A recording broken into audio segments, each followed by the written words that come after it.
श्री स्वामी समर्थ. जय जय स्वामी समर्थ. मित्रांनो, स्वागत आहे तुमचे ब्लॉग स्वामींच्या या आपल्या यूट्यूब चॅनलवर. आजचा विषय काही खाजगी आहे, म्हणजेच अंधश्रद्धेपासून फोनमधील ॲपद्वारे तो बघत होता भक्तांचे काही क्षण, असा एका भोंदू बाबाबद्दल मी तुम्हाला आजच्या व्हिडिओमध्ये सांगणार आहात.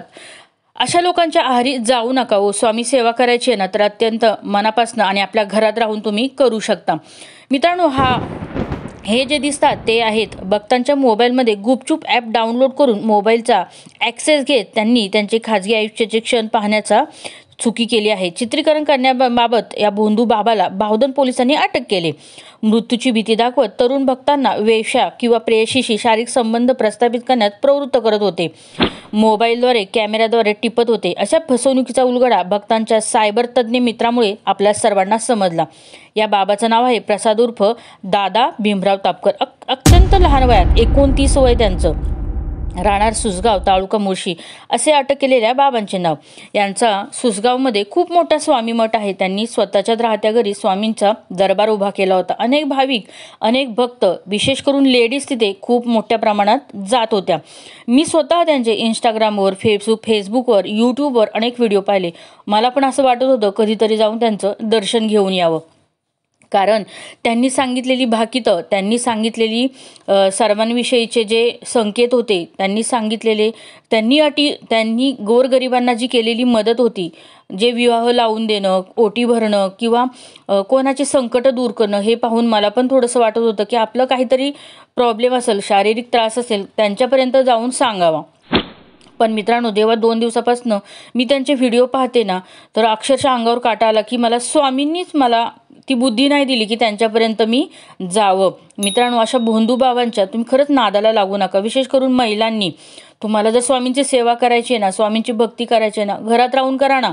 आणा ना स्वामींचा फोटो, आणा, मूर्ती आणा, तिथे बसून करा, सेवा करा, पारायण करा, तारक मंत्रांची सेवा करा, नामस्मरणाची सेवा करा, गुरुचरित्र वाचा, स्वामी चरित्र सारामृत वाचा. अशा भोंदू बाबांच्या मंदिरात जाऊन, अशा भोंदू बाबांच्या नादी लागून स्वतःच्या इज्जतीचा नुकसान तुम्ही करून घेऊ नका.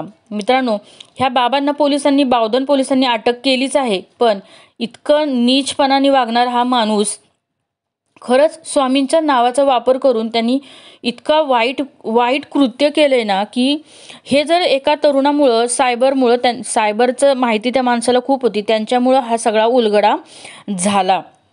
मित्रांनो, एक तरुण भक्ताचा मोबाईल सतत गरम होऊ लागल्यामुळं त्यांनी तो तपासण्यासाठी मित्राकडे दिला. संबंधित मित्र माहिती तंत्रज्ञान क्षेत्रात काम करत होता. त्या मित्राने लॅपटॉपच्या सहाय्याने मोबाईल तपासला असता त्यांना एक संशयास्पद हिडन ॲप सापडले. त्याच्या मदतीने मोबाईल बाहेरून कोणीतरी ऑपरेट करत असल्याचे स्पष्ट झाले. तेव्हा संबंधित तरुणाला आठवले की आपण मोबाईल केवळ त्या बाबांच्याच हातात दिला होता. त्यानंतर या तरुणाने इतर काही भक्तांशी संपर्क साधला असता त्यांच्याही मोबाईलमध्ये तेच ॲप असल्याचे निष्पन्न झाले. आपली फसवणूक झाल्याची खात्री पटल्यानंतर सर्व भक्तांनी एकत्र येऊन बाबाला जाब विचारला.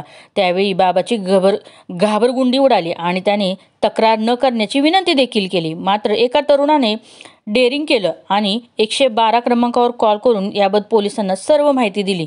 यानंतर पोलिसांनी बाबाला ताब्यात देखील घेतलं. अनेक भक्तांनी आपल्यावरही अशाच प्रकारे प्रयोग झाल्याचे पोलिसांना सांगितले.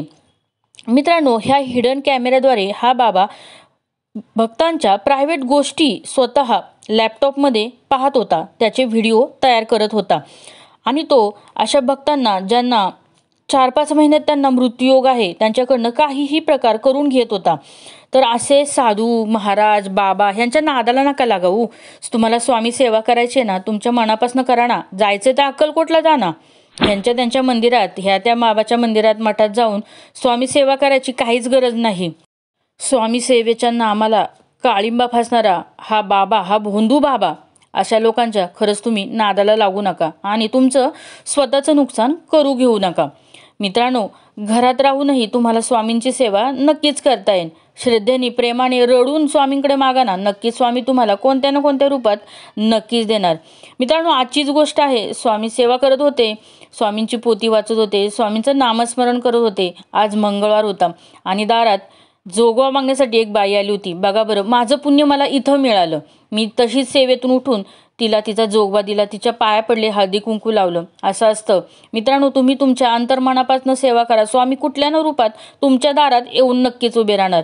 एखाद्या भोंदू बाबाच्या नादाला लागून मठात आश्रमात जाऊन त्यांची सेवा करण्यापेक्षा गोरगरिबांना द्या ना. स्वामींना काय आवडतं? दान केलेलं आवडतं. द्या ना एखाद्या गोरगरिबांना, रोडच्या भिकाऱ्यांना, लहान मुलांना, अनाथ मुलांना अनाथ आश्रमात जाऊन त्यांना दान करा ना.